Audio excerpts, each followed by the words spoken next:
Hi everyone, I'm Ryan, back from Spain. Fantastic trip. Time to get back in the garage and get on with some work. However, there is a small issue. And there's no space. So all my Enduro stuff, all the bikes, all the luggage, all the Halloween equipment, I need to sort all that out first. So let me get that sorted, then we can get back onto the bikes.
That's better.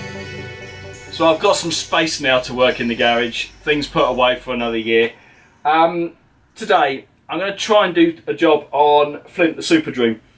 So the front forks, when I took them out, really felt quite bouncy. And I thought to myself, oh, that's no problem at all. It's probably the oil levels. I think I'd never checked it. So in my naivety and off camera, I simply cracked open the drain plugs from the side of each fork, so I'll show you in a minute. Flushed the oil out, then went to top it back up. And I found I couldn't just top it back up. So I'll show you what my problem was in a moment, but I couldn't get the oil in, and I couldn't get it in because I didn't have the right tools. I spoke to Pete, Rusty Rex, thanks again for pointing me in the right direction. The Haynes manual was no help whatsoever to me. Anyway, I've got the right tools, I've got the oil, I've got the time. Let's see if I can get the oil back in these forks. So, this is the drain plugs I was talking about. Undo these, put something underneath to catch the oil, and oil comes out slowly. And then I cracked off the bolts at the top here and removed those, and yeah, all the oil came out, but I couldn't pour the oil back in. You'll see why not in a minute. So I found myself with forks with no oil in at all, and no way of refilling it. So what I'm doing this time is I've just jacked the front of the bike up slightly on some blocks, so the front wheel is off the ground. Hopefully that will help keep them all in one piece when I take them apart. The first thing I'm going to do is crack open these big bolts at the top and remove these. But then you'll see there's another challenge inside there. Okay, so I've just dropped the bars out of the way, which isn't strictly essential for any reason, but just gives me better access. And then I'm going to remove these two caps here that hold the forks into the yoke. Just a big pair of pliers will do that. So there's nothing complicated at this stage. Let's remove those and let's see what the challenge is. Okay, so that's these two big bolts removed. And I thought I was able to just pour oil back in here.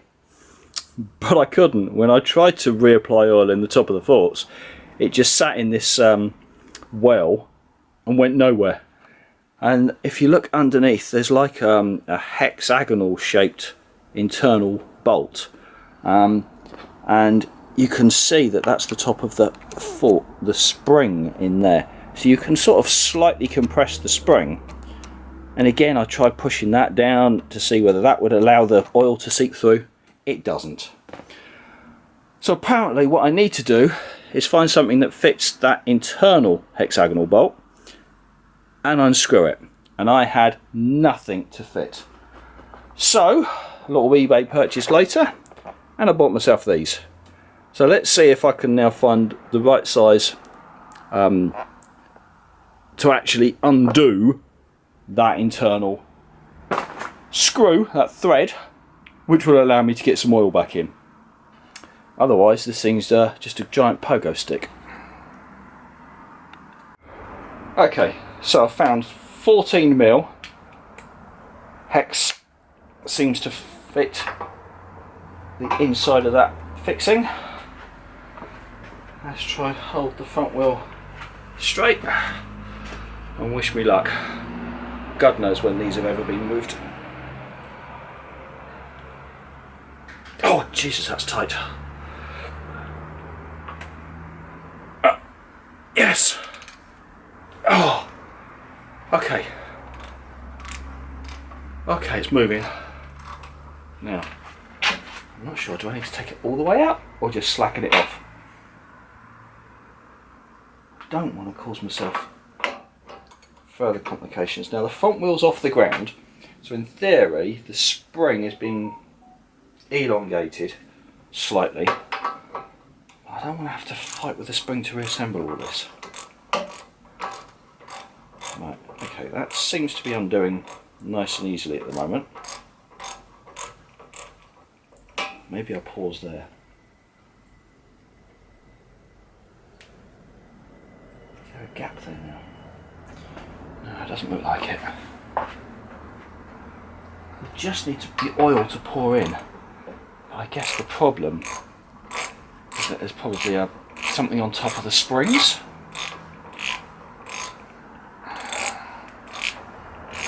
Like a cap.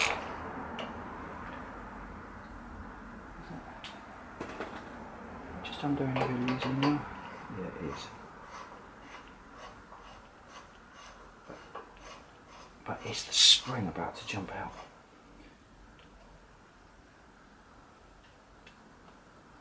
That feels okay. So I can now push that with my finger. So that suggests that it's not under a lot of strain.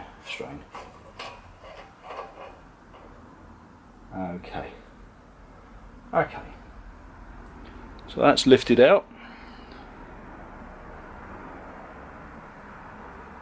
Got some tissue. Where's the rag? It's over there.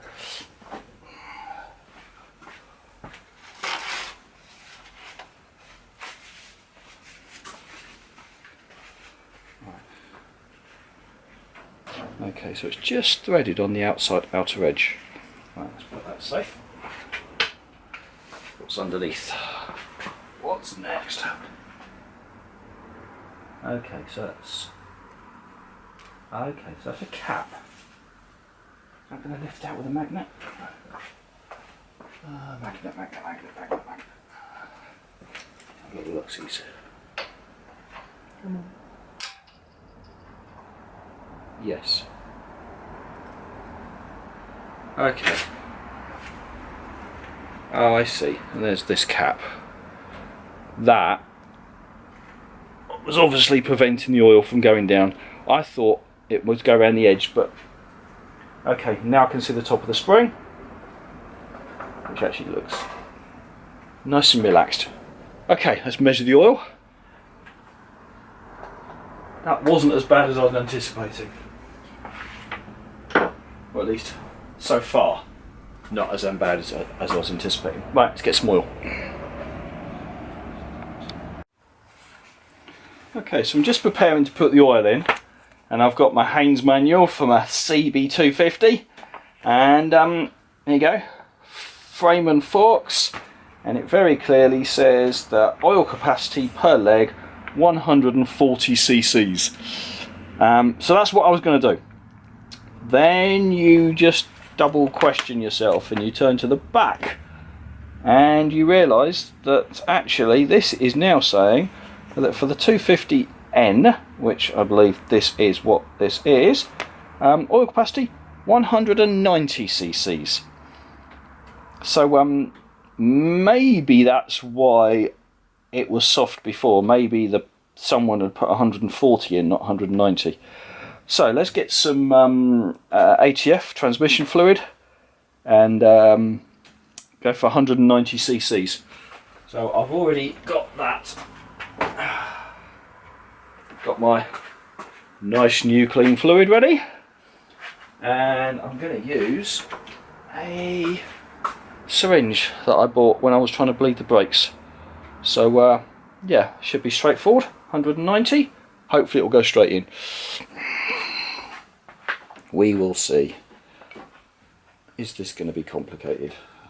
It is if I try doing it balancing one-handed.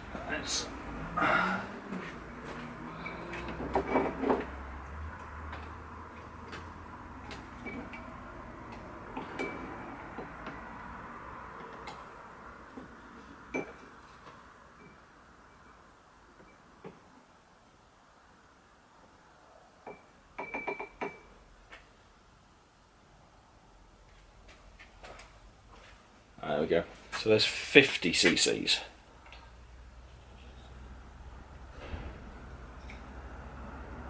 that simply going to go straight in nice and easily as I originally anticipated? Yes, it does. Ah, of course it does. It's nice and simple now the cap's not in the way. Right, 50.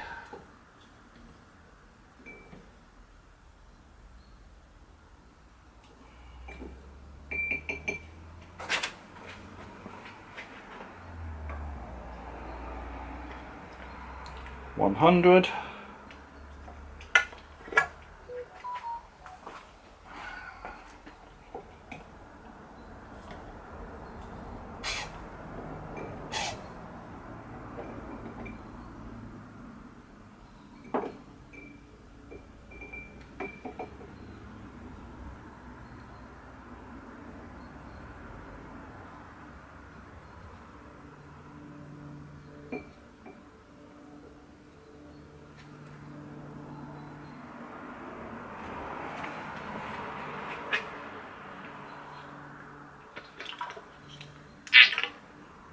$150.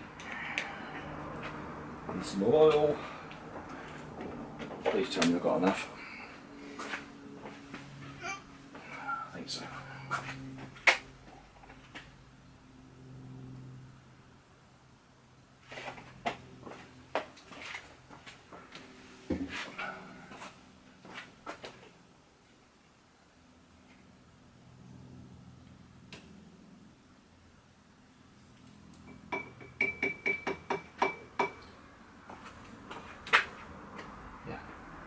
Another 40.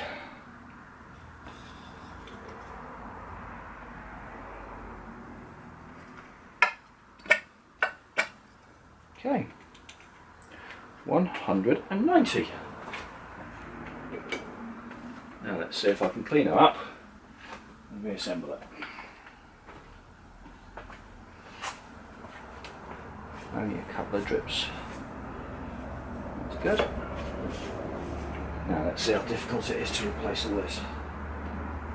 So, end cap. Put that in first. It just goes like that. That looks straightforward.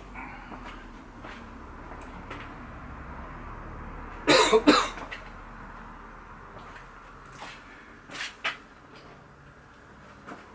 a bit of luck, I can just put that on there.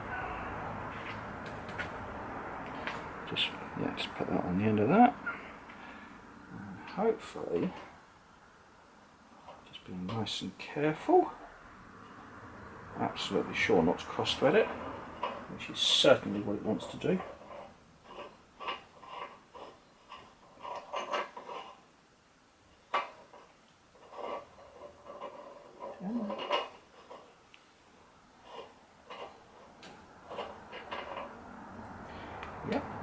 it wants to cross thread.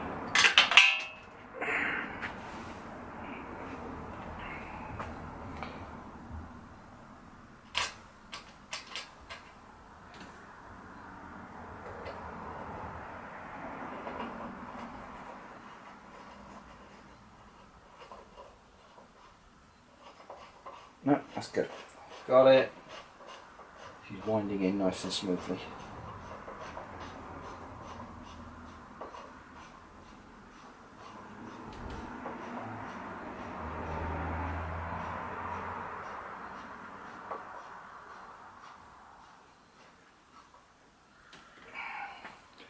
Good, that's nice and tight. Good, good, good. Socket.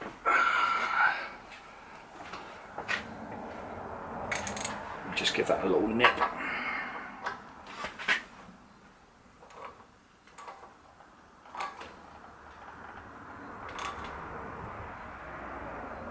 Good. Cool. Now, these just go in next. I'll take the opportunity to give it a little bit of a polish whilst it's out. Repeat for the other side.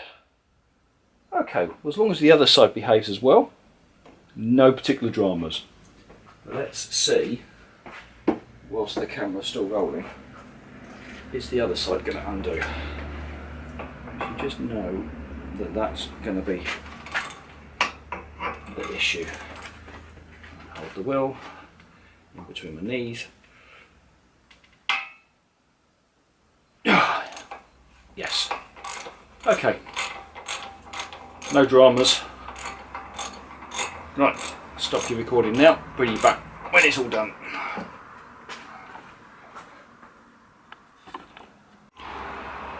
Well, never going to be new, but a bit more shiny. So let's reinstate that, put the bars back on, see if we can give it a test. Okay. That's all reassembled. That feels more solid now. It was quite bouncy before. Yeah. Right, I suppose road test is really going to tell. Let's see if she's going to start, and see if I can get her back out on the road again. Right, let's see if she's going to start or not.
Okay, so my test ride will have to wait. My wife's been called into work, so I've got my son with me at home. Okay, look, I'm just going to do little bits I can. I've got some cleaning up to do on the Transalp because it got extremely dirty and dusty and muddy riding back in a storm during the week. So let's just give that a bit of attention, give it a clean up, lube the chain, that type of thing. And then they can make a plan for the scrambler. What do I need next? I think I need that bracket to extend the fuel tank back. So I'm going to get one of those on order and just start chipping away at that again. I think for today that's as much as I can do on the Super Dream. I'll give it a road test at my next opportunity, but I'm sure it's going to be better than it did before, because it really was like quite bouncy on the front end.